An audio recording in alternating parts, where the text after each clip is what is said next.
Hello and welcome to the YouTube Creators Hub podcast. My name's Dusty Porter, and each and every Friday for the past decade, I've been sitting down with some of the most talented creators on the internet. So if you're looking for a behind-the-scenes look of what it means to be a YouTube content creator or a content creator in general, this is the show for you. We also publish this podcast to all of the audio players, Apple Podcasts, Google Play. So if you'd rather listen then watch, go ahead and check the links out in the description. Thanks for being here, and I hope you enjoy the conversation. Hello, everyone, and welcome to this week's conversation on the YouTube Creators Hub podcast. Dusty here, as always, joined today by Glory Anna from the Glory's Stories YouTube channel. A little bit about Glory. She's traveling in a van, and we'll talk about that here shortly. She's a nomad at heart. She's always looking for the next adventure, the next cool story that she can tell. She's originally from Canada, but again, like I said, she's living on the road currently and capturing and documenting her journey on her YouTube channel. Again, the name of that is Glory's Stories. She's got over 40,000 people subscribed to her over there. All of her videos are getting tons of views. She's got a great community over there. Glory, how are you doing today? I'm doing so good, Dusty. Thank you for having me on the podcast. Absolutely. So I think your story, no pun intended, is super cool, kind of what you have going on. So tell my audience what you're doing and kind of what you're capturing on the YouTube channel. Yeah, okay. So right now, I'm currently just outside of Banff National Park in Canada. But for the last, it's not even been that long yet. It's been about a few weeks, probably 3 weeks that I've been living in my Ford Excursion. So lovely Ford Excursion. I kind of just kitted out the back as I could, put a bed back there, kind of did it as affordably as I could. To be honest, I just didn't want to do anything too permanent because I was like, let me just see what life on the road is like. Like I wanted to do van life. It's always been kind of a dream of mine to especially come up to Banff to go to the national parks. And so right now I'm just living in my Ford Excursion and driving around, convoying with some friends, seeing national parks, documenting it as I go, and posting it on YouTube. So the channel, as far as just, you had the channel longer than you've been doing kind of this excursion. Yes. And the channel is really just you, basically just the diaries of you kind of vlogging and doing things, talking about your life and things that you have going on. So, I mean, I looked at your channel, I watched a number of your videos, and people are so intrigued about not just the journey that you're on, but just your opinion about things and your life and kind of the vlogs that you do. So can you talk about just the most maybe surprising thing about the YouTube side of things, of capturing everything on YouTube so far up to this point? Like the background aspect of it, or like the things that have happened? Just like the most surprising thing to you of like capturing your life on YouTube, and now that you're a YouTuber, like what's been the most exciting or surprising thing to you? Honestly, it's been just the ability, like the things that it opens up. Like I never, ever, ever thought a year and a half ago that I could ever be doing this and posting my life on the internet. Like that was not even a possibility. Like I saw it and I dreamed about it and I wanted it, but I was just working my little job in Kansas trying to get by, trying to figure out what I was doing with my life, which I also think is a theme on my channel. Is it's like, hey guys, I'm only 21. I don't got anything figured out. I'm just out here trying to do what I love. And somehow that took me to living on a sailboat. That took me to living in a remote place in Hawaii, like literally the southernmost tip of the biggest island. And it's like, no one is out there. And I got to live there for like 6 months. And then now in a vehicle, it's just, I didn't think that the opportunities that would open up would have back then, So that's definitely the most surprising thing. I think for me, the community building aspect for you has been just so impressive as far as how many people watch all of your uploads.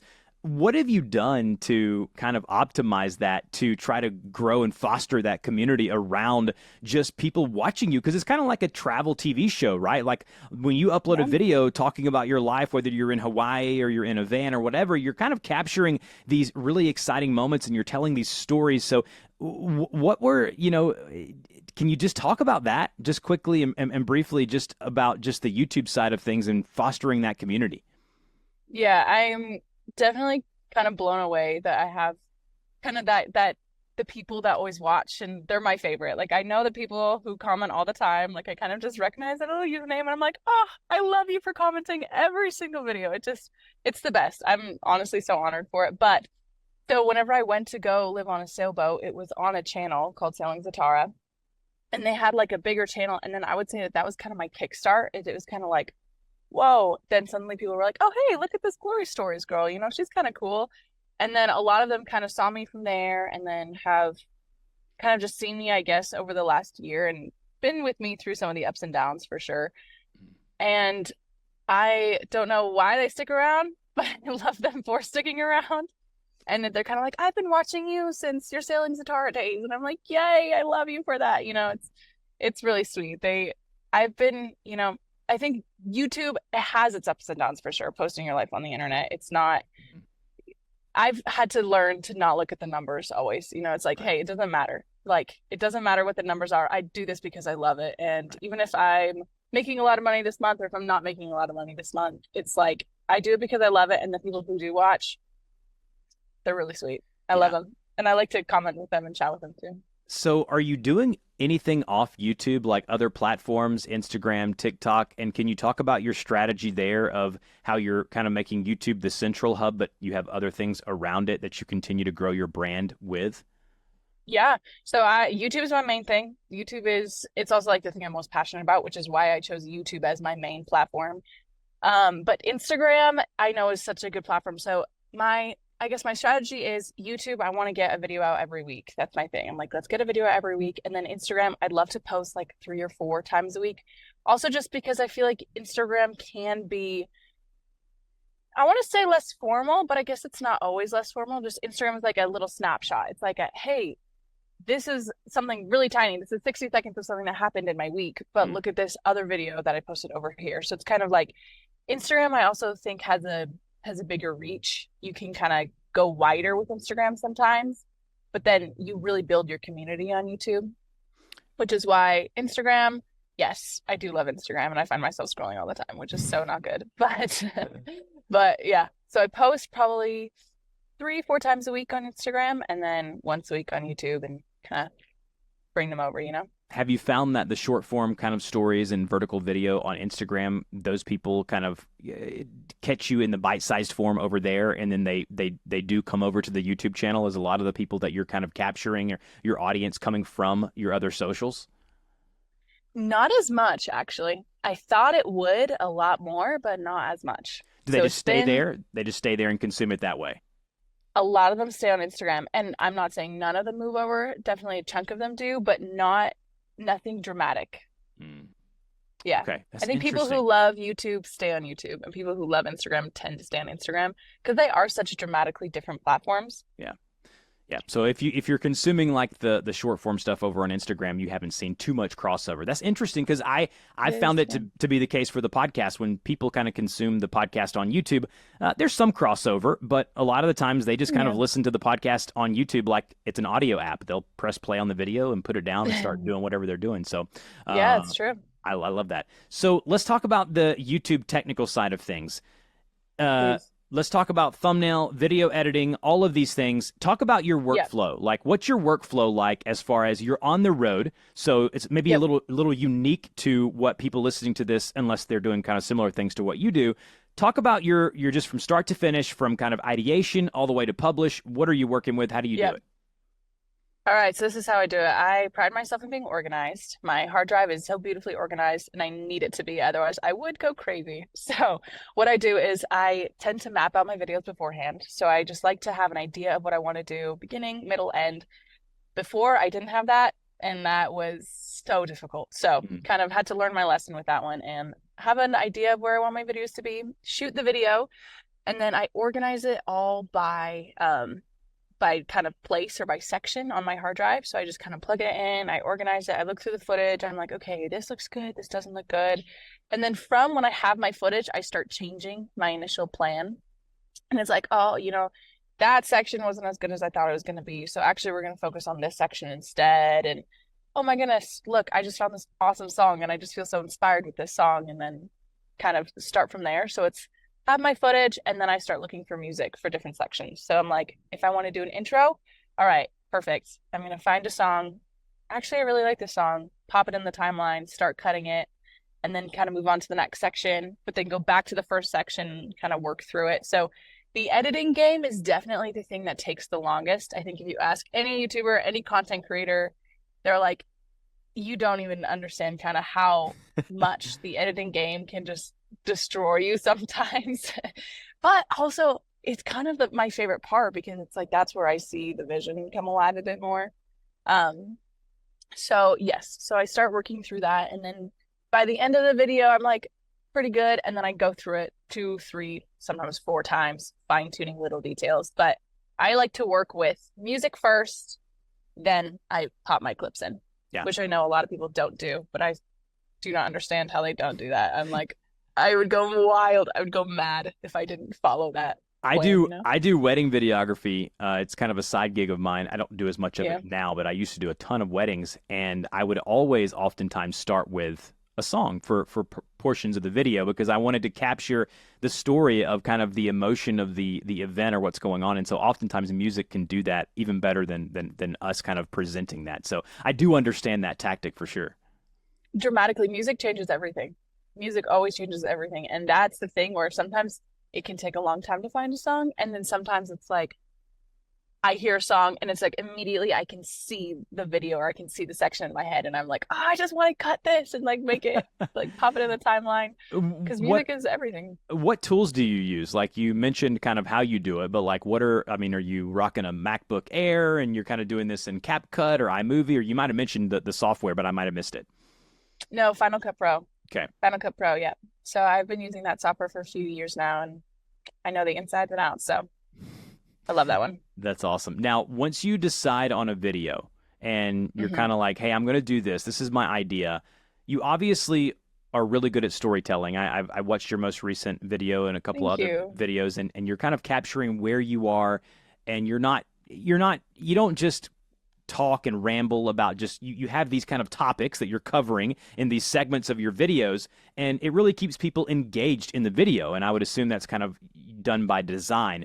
Can you just talk about kind of the structure of a video for you and how you try to retain people? Because I think that's what people have such a hard time doing, is keeping people on their video or on platform, which really helps a channel grow. Can you talk about the things that you've done to kind of help people stay? Yeah, I learned a little while ago that I need to have a topic.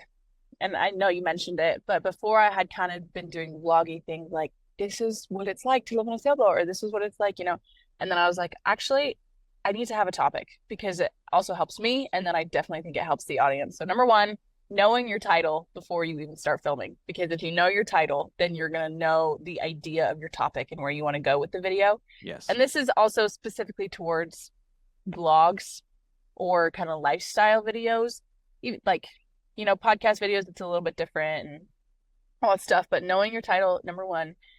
And then, yeah, I would say in one sense, it's leave room for the creativity where nothing is hard and fast. There's no rule that's hard and fast where it's like, oh, 2 minutes is too long for a section. That's an idea I have in my head of like, if the section is 2 minutes, it better be pretty interesting, and that has give or take. But I don't want to be talking for 2 minutes straight.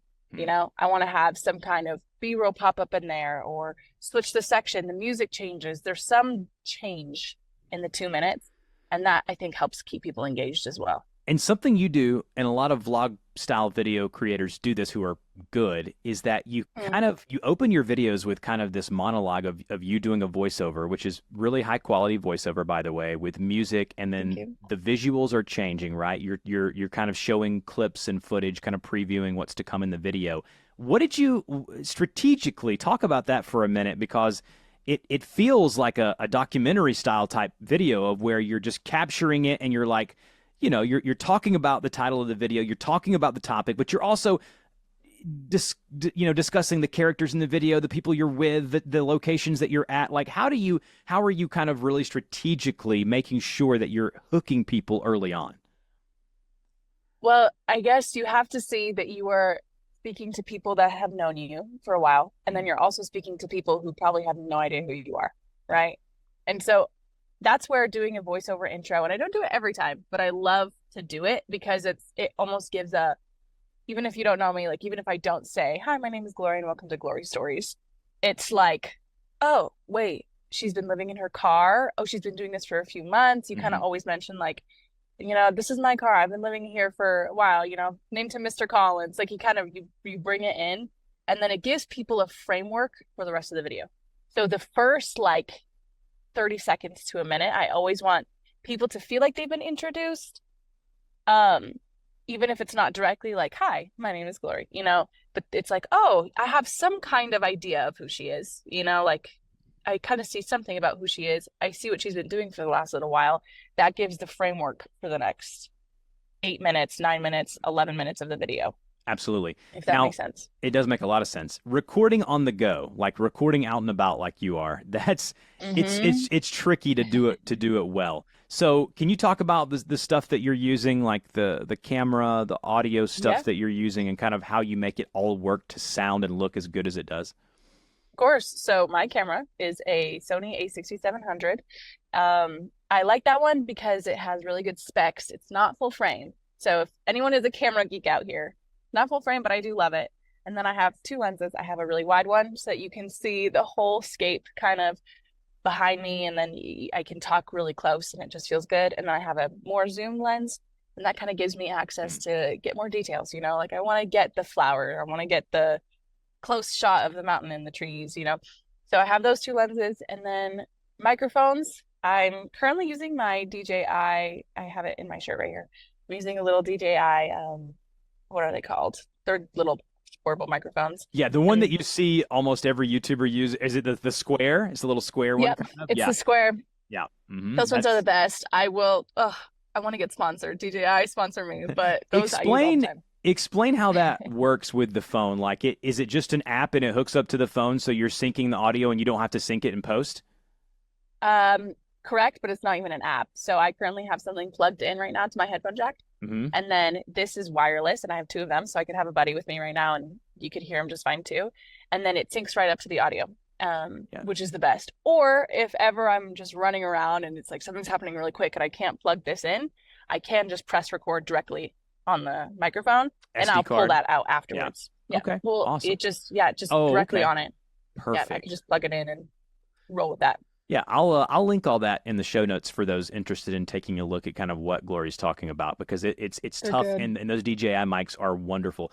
Speaking of wedding videography, whenever we would get the speeches from the bride and the groom at our videos, we would use these Tascam microphones, and they were the lapel microphones, but they were way bigger. They were kind of like boxes, and you'd have to hide them in the dress, and you'd have to hide the wire. And now things are so different down the back. in the way, and we used to tape it, with like white colored tape or black color for the groom. So, man, technology is it's a beautiful thing.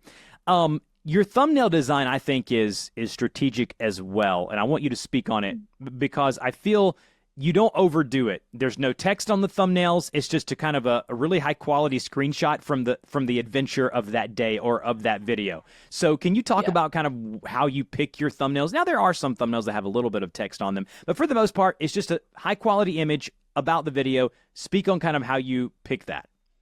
Yeah, I mean, sometimes it's so experimental for my thumbnails. I've done ones where I've like, I want to add text to this one. And then I'll like take an hour and add text and make it look good, make it look perfect. And I'll be like, let me just get a second opinion. And then I'll show a friend and they'll be like, I hate it. And I'm like, what? No, I just wasted so much time. And then they'll be like, no, just do it without the text. I'm like, oh, fine. So doing the thumbnails, I would love to see my face on the thumbnails. I know some creators don't do that, but I like it whenever people see my face on the thumbnail. So it's like, oh, that is Glory's video. Yeah. And then I do want it to embody kind of the vibe of the video. So I have one, most recent one, I think it was, I'm 21 and I live in a truck, right? And it's a picture of me with my vehicle. And then I have ones where it's just a little, that one I did take a picture. That one was like a picture I took. And then I have ones where it's just a screenshot and it's just me and a friend and it's like good times, but then we're sitting on a sailboat and it's like, you can see that that's kind of the vibe of the video for that one. That video is going to be more vloggy. That one's going to be more like, this is what we're doing. Oh my gosh, we just went to Oahu and we got invited on some random sailboat, like that's kind of the vibe where it's just, you take a sweet moment in the video. Hopefully the lighting is good. Hopefully it looks good. And you pop that over there. What software are you using to edit and to optimize, if any? Yeah. Final Cut Pro and then Lightroom. Lightroom I do use to kind of edit it and adjust the colors. But I do so much in Final Cut Pro. Like I don't have to use Lightroom if I don't want to. Right. Yeah. You can just pull that from there. Awesome. Can you talk about something that you wish you would have known sooner? Like now that you're in this thing, in this journey, as far as you are along, can you talk about something that you're like, man, I wish I would have known that sooner about YouTube growth or, community, whatever it may be? Yeah, and I'm still learning this one for sure, still learning it, but it is you gotta create what you want to create. Mm. And what I mean by that is I've done things where it was like, I just think that this video would go viral. I just think that this video would do well. And then I make it and it's like, well, I'm not actually having fun making it. This actually isn't anything about me. This isn't anything that I enjoy particularly making, but I just think it would do well.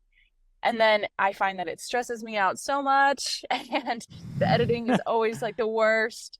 And then in the end, it doesn't do so well. And I'm like, oh, and then you just feel emotionally dead. Like the creative highs and lows do very much exist. And so I think it's like, actually, wait, you do have to create something that you do love. I think that can be underrated, is creating something that you love. And obviously there are people watching and you have to put in the numbers and understand that. But in the end, like, especially with a creative job, there can be such highs and lows that you have to do something that kind of keeps you going. Like, actually, wait, I do love this. So it doesn't matter what the numbers are. I love it. So I'm going to keep going. How do you balance that though? I mean, how do you balance it as a human that's not even a content creator, but balance the time and effort? And you look at the YouTube Studio app and you're refreshing it and you're like, oh no, the views are going down, and this consumes it consumes so many creators' time, and it really does dampen their creative juices. And so how do you do it personally? How do you balance it? What are some maybe guardrails you've put into place? I'm not allowed to look at my video for the first 6 hours. Which is kind of bad because I do want to comment on the video, but if I do look at it, I can kind of just close my eyes and press the comment button and respond to comments and not look at the numbers. Sure. And then also I have picked up some freelance sometimes to just help with the financial side of things. I would love to do YouTube full time, but right now I am doing both. I do a little bit of freelance, but then mostly social media is my thing, and that kind of takes off the pressure, which I think was big, of I can make this because I love it, and I don't have to make it because I'm financially dependent upon it. So that was a thing. That's powerful, because you're then not creating the art because you have to have food on the table. You're creating it just because you love it and just because you want to make it.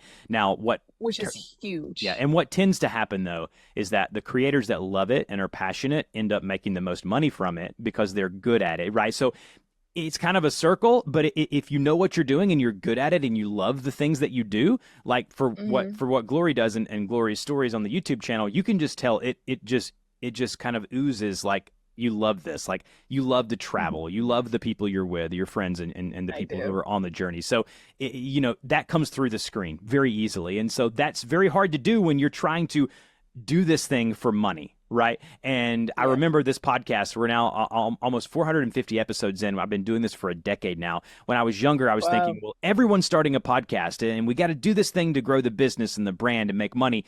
But now I do it because of the conversations that I have. I do it because of meeting people like you digitally and being able to kind of pull some bits and pieces out that can help other creators along the way. That's kind of the story of kind of the podcast, and it exactly exemplifies what you're talking about. So I love that. And so speaking of that, let's transition now into money, into monetization. You obviously have to make ends meet. So you do a little bit of freelancing on the side, but talk about all of the different ways that you are making money to allow you to do and live the lifestyle you're living now. Yeah, my goal is to build it up to where I have a few different streams of income so that I can kind of do this for longer term. And, if one fails or if one's having a bad month, it's fine. I have 3 others, but I'm only 21. I haven't built that up yet. I'm still working on it, still kind of fighting for all these different things. So right now I make money off of YouTube. I make money off of freelance work. We talked about that. And then I also sponsorships. Sponsorships are huge. I want to get more. I haven't gotten so many yet just because I've been a little picky, which I realize I should not be picky. Right. So sponsorships are pretty big. And then also Patreon. Patreon has been so good. I love my Patreon members. I want to go on there and chat with them more. I post little small things. I put camera roll dumps, or sometimes I'll have a bunch of bloops that I don't go in the end of the video on YouTube, and I'll just post those on there instead. And that's where a lot of my Patreon members also get to see another side of me, a little bit more of a personal side of me. And then they're also supporting me monthly, which is so nice. Yeah, and Love them for that. Patreon is just like fan funding, right? We do it for the podcast, and we don't make a ton of money through Patreon, but the most avid fans of your content can provide you a little financial support over there, and then you can provide them with a little bit of extra benefit or bonus content. Like we do these weekly monthly mastermind calls, and we do a ton of other kind of little extra things over there on like a Discord server, kind of like a YouTube creator forum where I bring people on, and these people can kind of bounce ideas off each other. So providing the free content to get them to the paid stuff, right? Like building the relationship and the trust. And then when you have that relationship with the audience, they then will be willing to kind of give you some financial support and backing. Yeah. So, it's true. Yeah, I love that. So Patreon is a great way, and you do ad revenue. Now, a channel like yours, which is right at 40,000 subscribers, I mean, your videos are killing it as far as like views. I mean, 40 to 100,000 views, some even more than that. What does a channel like yours make, like on average, for like ad revenue? So dependent. Like differs. So dependent. Yeah. It's dramatically differs for sure. I mean, I have one video out there, I think, that has 175,000 views. I did post 4 videos that month, but that one did me quite well. I made $3,000 that month just on ad revenue. Sure. And then I've had months where it's like $400. And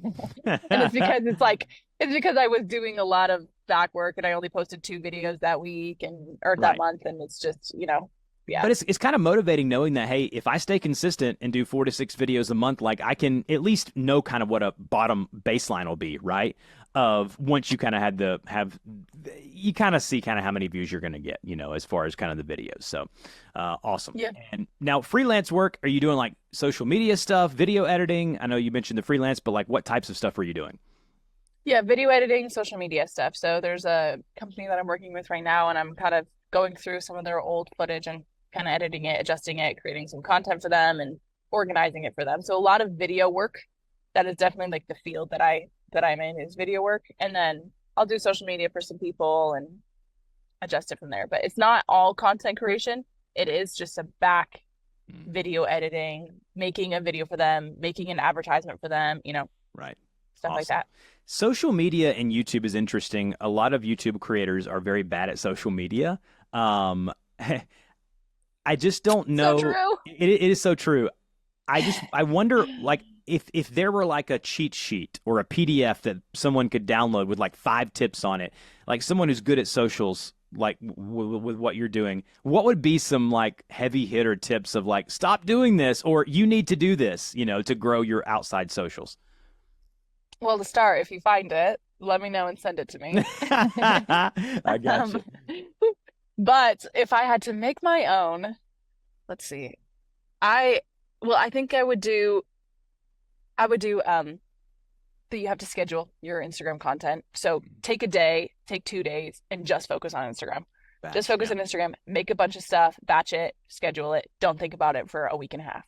I think that's big, especially when you're doing 2 different platforms, is you can't be thinking about both platforms at the same time, because that gets exhausting pretty quick. Oh, hello. That gets exhausting pretty quick. And then I would say number 2 is to know your niche.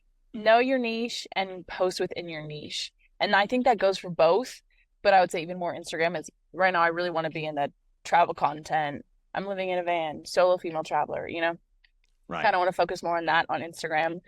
And then also differentiate it. I think that reels now are so much, like, Instagram boosts them a lot, but photo posts are really good for the people who follow you. The photos are also really nice. So I guess don't take away the photos.